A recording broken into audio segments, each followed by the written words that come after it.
दोस्तों, आज का ये वीडियो उन सभी किसान भाइयों के लिए गेम चेंजर साबित होने वाला है जिनकी गेहूं की फसल 40 से 50 दिन की हो चुकी है। क्या आप जानते हैं, गेहूं की खेती में ये वो समय होता है जिसे हम मेक और ब्रेक स्टेज कहते हैं। या तो आप इस समय पर सही कदम उठाकर 25 से 28 क्विंटल प्रति एकड़ की पैदावार ले सकते हैं, या फिर एक छोटी सी गलती करके आप अपनी पूरी मेहनत पर पानी फेर सकते हैं। आज के इस खास वीडियो में हम केवल हवाई बातें नहीं करेंगे, बल्कि साइंटिफिक रिसर्च और डेटा के साथ समझेंगे कि इस टाइम पर हमें कौन सी खाद डालनी चाहिए, सिंचाई कैसे करनी चाहिए और वो कौन सा स्प्रे है जो आपकी फसल को रातों रात एकदम हरा भरा कर देगा। आगे बढ़ने से पहले अगर आप चाहते हैं कि देश का हर किसान समृद्ध बने तो इस वीडियो को अभी लाइक करें और नीचे दिए सब्सक्राइब बटन को दबाकर हमारे किसान परिवार में शामिल होने के लिए सब्सक्राइब जरूर करें और कमेंट करके बताएं आप ये वीडियो कहां से देख रहे हैं।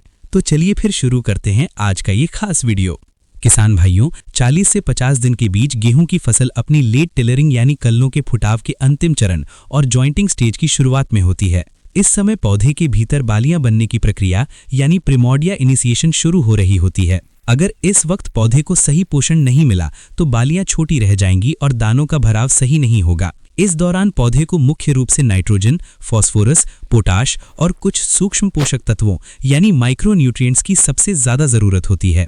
अब बात करते हैं सबसे जरूरी मुद्दे की, यानी खाद के कॉम्बिनेशन की।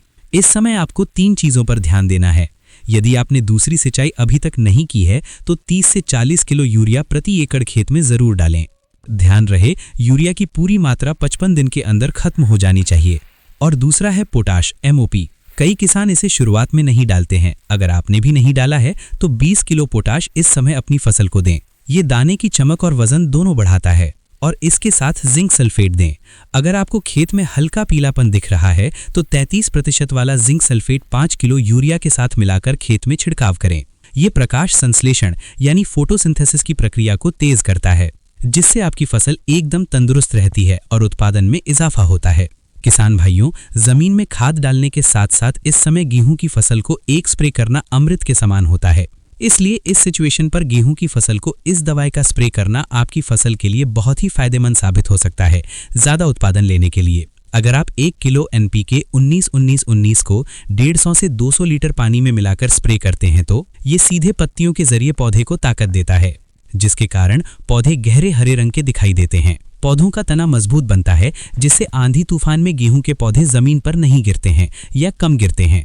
इसी के साथ किसान भाइयों, अगर आपकी गेहूं की फसल की बढ़वार रुकी हुई है और आप इसको बढ़ाना चाहते हैं तो इसके साथ 250 ml सागरिका लिक्विड मिला लें। ये समुद्री शैवाल से बना होता है जो पौधे के मेटाबॉलिज्म को बढ़ा देता है, जिसके कारण फसल की बढ़वार तेज हो जाती है। दोस्तों, अक्सर कई किसान भाई एक गलती करते हैं कि वे खेत को पानी से लबालब भर देते हैं और गेहूं की फसल में ज्यादा पानी से जड़ों को ऑक्सीजन नहीं मिलता है, जिससे फसल पीली पड़ जाती है और विकास रुक जाता है।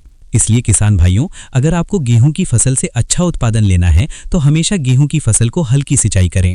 अगर आपकी मिट्टी भारी है तो पानी का ठहराव ना होने दें। अगर मिट्टी रेतीली है तो नमी का खास ध्यान रखें, क्योंकि इस समय नमी टूटने पर टिलर सूखने लगते हैं, इसलिए इस बात का खास ध्यान रखें। किसान भाइयों, 40 से 50 दिन पर अगर खेत में गुल्ली डंडा या चौड़ी पत्ती वाले खरपतवार दिख रहे हैं तो तुरंत उचित खरपतवार नाशक का प्रयोग करें।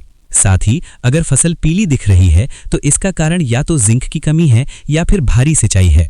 पीली पड़ी हुई फसल को फिर से हरा भरा करने के लिए 1 किलो यूरिया और 100 ग्राम चिलेटेड जिंक का स्प्रे करें। 48 घंटे के अंदर आपको इसका एकदम बढ़िया रिजल्ट दिखने लगेगा। तो किसान भाइयों, आज हमने विस्तार से जाना कि कैसे इन 10 दिनों में आप अपनी गेहूं की फसल की किस्मत बदल सकते हैं।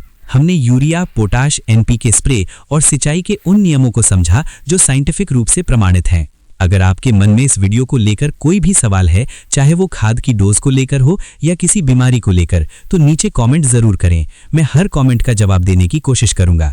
इस वीडियो को अपने WhatsApp ग्रुप्स में अन्य किसान भाइयों के साथ शेयर करना न भूलें, ताकि वे भी इसका लाभ उठा सकें। और हाँ, अगर आपको ये वीडियो पसंद आया हो तो लाइक करें और चैनल को सब्सक्राइब करके बेल आइकन दबाना न भूलें।